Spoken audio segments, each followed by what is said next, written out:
आज के दिन की मेरी मेमोरीज काफ़ी अच्छी हैं। मतलब हर दिन, मतलब फेसबुक में रोज़ मैं खोलता हूँ तो पुरानी मेमोरीज, पुरानी पोस्ट निकल के आती हैं, और हर एक पोस्ट को लिखने में थोड़ा सा दिमाग लगाना पड़ता है।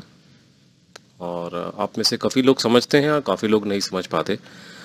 तो मुझे लगता है कि शायद अच्छा रहेगा कि मैं थोड़ा सा बैकग्राउंड थोड़ा एक्सप्लेन करूँ, मैं क्या लिख रहा हूँ, क्यों लिख रहा हूँ। क्योंकि कई बार ऐसा होता है कि आप पोस्ट लिखते वक्त बहुत ज़्यादा स्पेस नहीं लेना चाहते। मैंने एक चीज़ नोट करी है कि अपने जितना लंबा आपका फेसबुक का पोस्ट होगा उतना ही कम लोग उसको पढ़ते हैं। कि लोग चाहते हैं एक सिंगल लाइन में चीज़ को समझाया जाए, और एक लाइन में समझाना मुश्किल हो नहीं पाता, अनलेस अनटिल कोई आप फूहड़ किस्म का मजाक करना चाहते हैं, तब तक इसका फ़ायदा नहीं, मतलब ये चीज़ें नज़र नहीं आती है।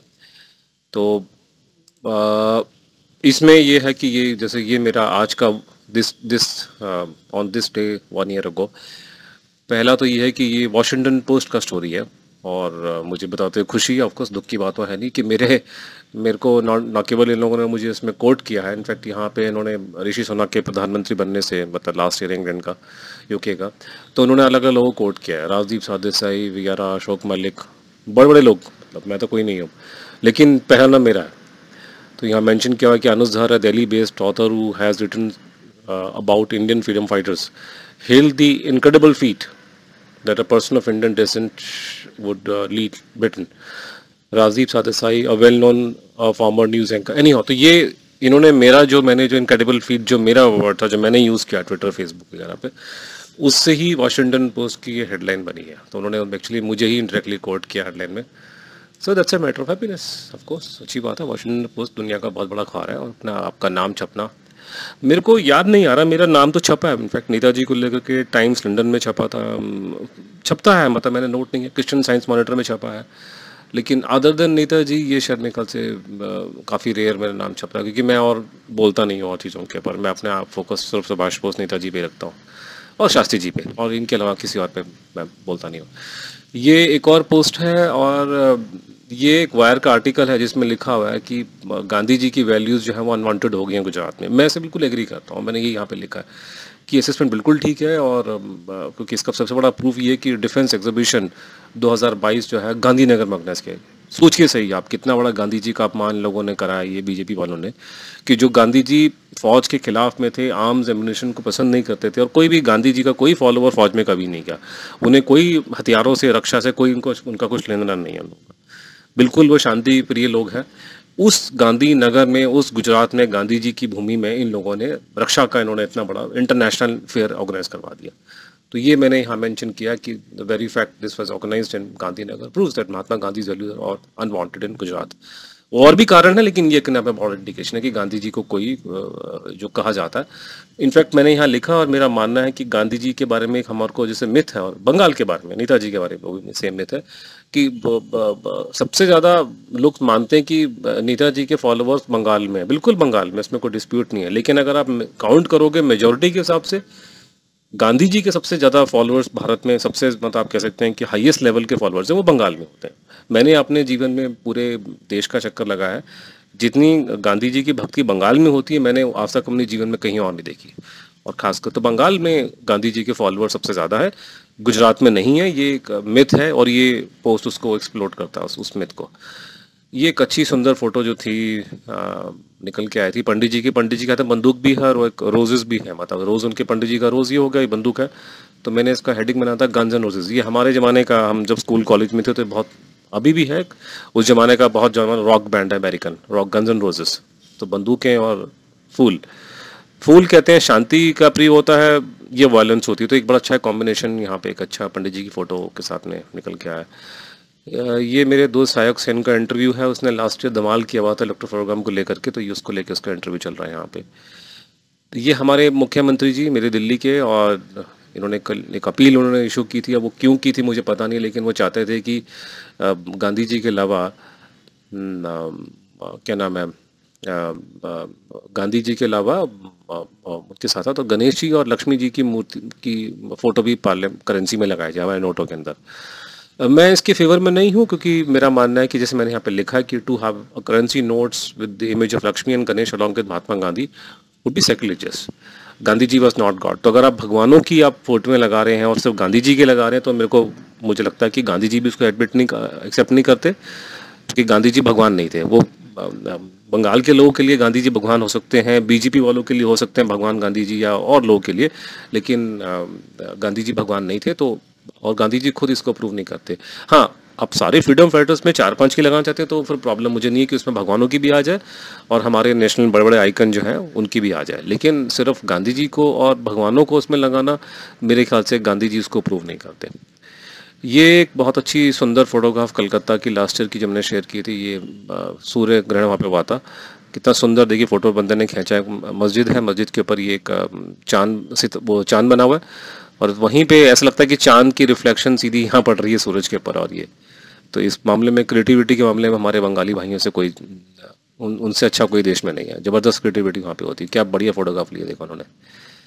और ये एक बहुत अच्छी ये चीज़ मैं अपने लेक्चर में बहुत इसका जिक्र करता हूँ। ये है जीनोम एनालाइज़र, और ये वो मशीन है जिसमें डीएनए टेस्टिंग होता है। इस मशीन में आप सैंपल डालते हैं बिना अपने हाथ को डाले हुए, क्योंकि आपने अगर अपना हाथ या कोई भी अपना टच किया तो आपका डीएनए ट्रांसफ़र हो सकता है, कंटेमिनेशन होने का है। तो कोई भी सैंपल जब डाला जाएगा इस मशीन में तो वो आपका बड़े ग्लव्स पहने जाते हैं, ग्लव्स पहन करके। और ये जो सामने में जो साइंटिस्ट बैठे हुए हैं कंप्यूटर स्क्रीन पे, मशीन जो है ये नीले रंग का जो शीशा लगा हुआ है, ओवन जैसी दिखाई दे रही है, ये जीनोम एनालाइज़र है।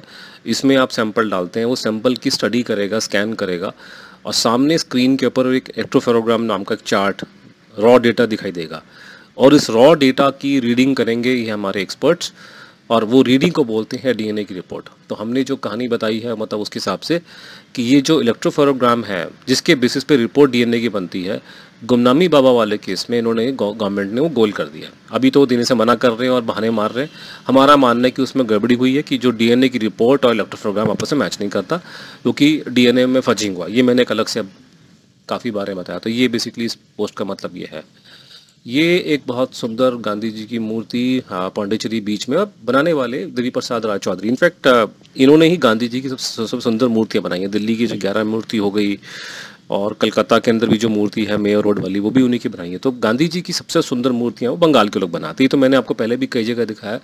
इनफैक्ट मैं और एग्जांपल आपको दिखा सकता हूँ कि बाहर की मूर्तियों में वो घटियापन आता है। और मतलब जैसे दिल्ली के एयरपोर्ट में उन्होंने मूर्ति बनाई है गांधी जी की, वो देखने में गांधी लग नहीं रहे, देखने अंग्रेज लग रहे हैं। पता नहीं कैसे बना दी उन्होंने उठा करके। लेकिन वही अगर हम जाके कलकत्ता बंगाल में देखते हैं तो गांधी जी की बिल्कुल रियलिस्टिक मूर्तियाँ बनाई जाती हैं।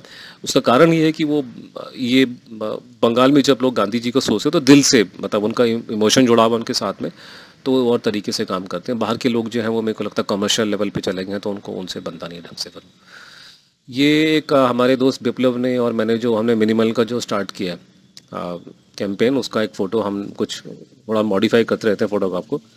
तो ऋषि सोनाक और ये मिनिमल 11 नंबर की टी शर्ट। और मैंने ये बात बहुत पब्लिकली बोली है, रिपीट कर रहा हूँ कि ऋषि सोनाक मुझे पसंद है, लेकिन सबसे ज़्यादा पसंद जो इंग्लैंड का जो प्रधानमंत्री है वो सर क्लेमेंट एटली थे, क्योंकि उन्होंने सच बोला, और सच बोलना हमारे देश में सिखाया जाता है। ये 2021 की पोस्ट है कि ये अपना हमारा ऑरेंज सिटी लिट फेस्टिवल है नागपुर में, और उसका पोस्टर है। इस बार भी मैं जा रहा हूँ। इस बार ये नवंबर के 26 के आसपास में होगा, और मतलब सेशन। तो चंद्रचूर में और दोनों वहाँ पे हैं। तो आप में से जो लोग नागपुर में हैं तो आप प्लीज़ इसमें आइएगा। और अगर आप में से कोई आदमी मीडिया का है या यूट्यूबर है, इंटरव्यू लेना चाहता है, तो चंद्रचूर और मैं, खासकर चंद्रचूर थोड़ा लंबा समय रहेगा वहाँ पे। मतलब उसके पास पूरा दिन है 25 तारीख को। मेरे पास में नहीं होगा, मैं शाम को आऊँगा लेट, लेकिन वो अवेलेबल है। तो अगर आप चाहें तो हम लोग नागपुर में हैं इस साल दोनों लिट फेस्टिवल में, ऑरेंज लिट फेस्टिवल के अंदर। ये पुरानी पोस्ट है। आगे ये मेरा एक दोस्त है अनिर्बन, ये हमारी कम्युनिटी का लीडर है बहुत बड़ा इंग्लैंड में, लंदन में। तो वहाँ पे वो दुर्गा पूजा और दिवाली जो है वो प्रोग्राम सारे करवाता है, उसकी सारी न्यूज़ क्लिपिंग्स हैं। तो ये अपना आप में एक अलग विषय है। ये विप्लव ने बहुत अच्छी फोटोग्राफ शेयर की थी किसी फिल्म की, पुराने ज़माने की 1948 की। तो उसमें नेता सिपाही का सपना, और उसमें नेताजी का उन्होंने पुराने ज़माने का दिखा रखा। मैंने फिल्म देखी नहीं है, मैंने समाधि देखी थी फिल्म बचपन में, जो अशोक कुमार की थी, जो INA पे बेस्ड थी और काफ़ी अच्छी फिल्म थी। ये फिल्म का मुझे पता नहीं।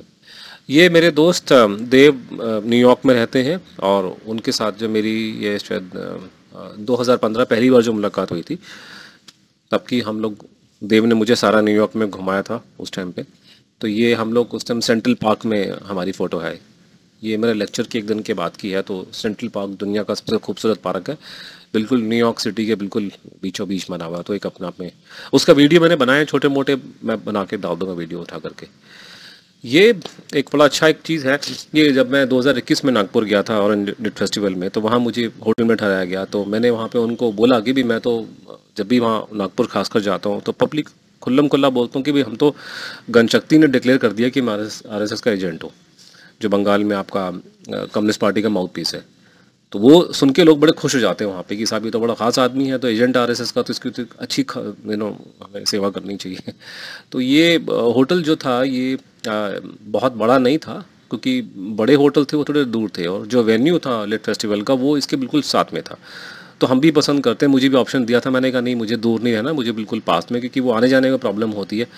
आप लिट फेस्टिवल में जाते आते हैं, और अगर होटल दूर हो तो इट बिकम्स बिट प्रॉब्लमेटिक। तो ये बिल्कुल साथ में था, तो इसलिए मैं इस होटल में रहा था, छोटे होटल में। लेकिन जैसे उनको मालूम चला होटल वालों को कि मैंने उनको बोला कि मैं गणशक्ति सर्टिफाइड एजेंट हूँ आरएसएस का, तो उन्होंने मुझे सबसे बड़ा वहाँ पे अपने जो रूम उन्होंने मेरे को उसमें से उन्होंने मेरे को दिया अपने आप, बिना एक्स्ट्रा चार्ज के।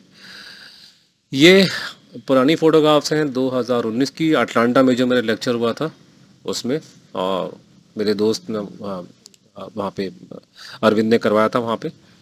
तो ये वहाँ की फ़ोटोग्राफ्स हैं। नीलदा जो वहीं रहते हैं, ये प्रोग्राम में आए थे, उन्होंने फ़ोटो खींच के वहाँ पे लगाई हैं।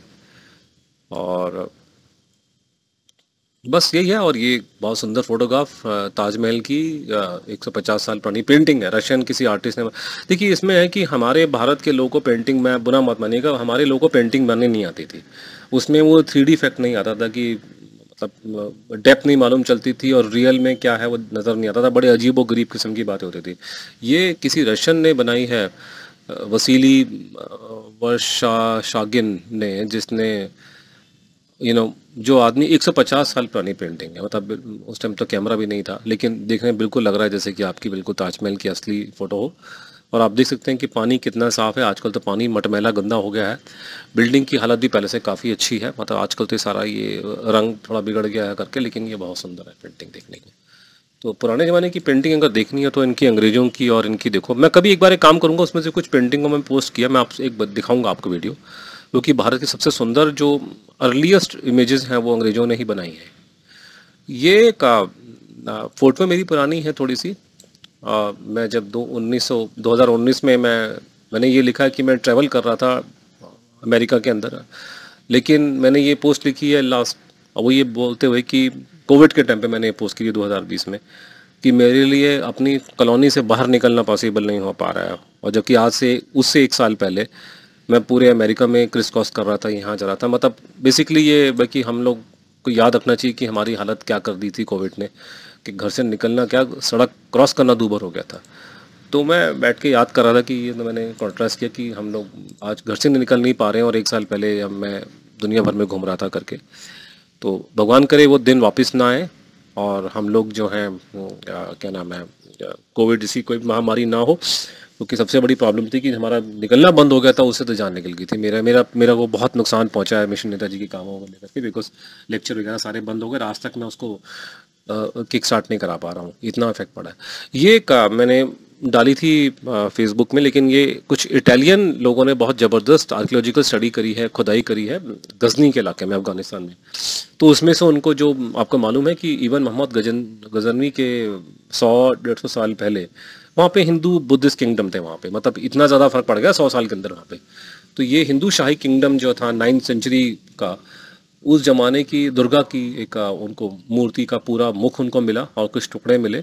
तो इन्होंने उसको फिर उन्होंने, इटालियन आर्कियोलॉजिस्ट ने, ये देखिए ये मूर्ति मिली वहाँ पे दुर्गा जी की और दुर्गा माँ की, और ये इन्होंने इसको रिस्टोर किया और जो उसके छोटे पोर्शन मिले उसको लगाया। तो ये आपको महिषासुर जो है वो नीचे दिखाई दे रहा है बैल के रूप में उसके, और और ये टुकड़े जो है उनको मिल गए। तो उन्होंने पूरी की पूरी ऐसे मूर्ति ऐसे रही होगी उन्होंने पूरी, और ये आपकी गजनी अफ़गानिस्तान में। तो क्या देखिए क्या चीज़ें हैं करते हैं। हमारे यहाँ भी खुदाइयाँ होती हैं, लेकिन मेरे को लगता है कि हमारे यहाँ बजट बढ़ना चाहिए आर्कियोलॉजिकल सर्वे ऑफ इंडिया का। भारत की ज़मीन बहुत ज़्यादा भरी पड़ी है इस तरह की चीज़ों से, लेकिन है कि उसमें मिलता नहीं। ये मेरी फ़ोटोग्राफ जो है अटलांटा की, और ये 2019 की। So this is how it is. चलिए, थैंक यू वेरी मच।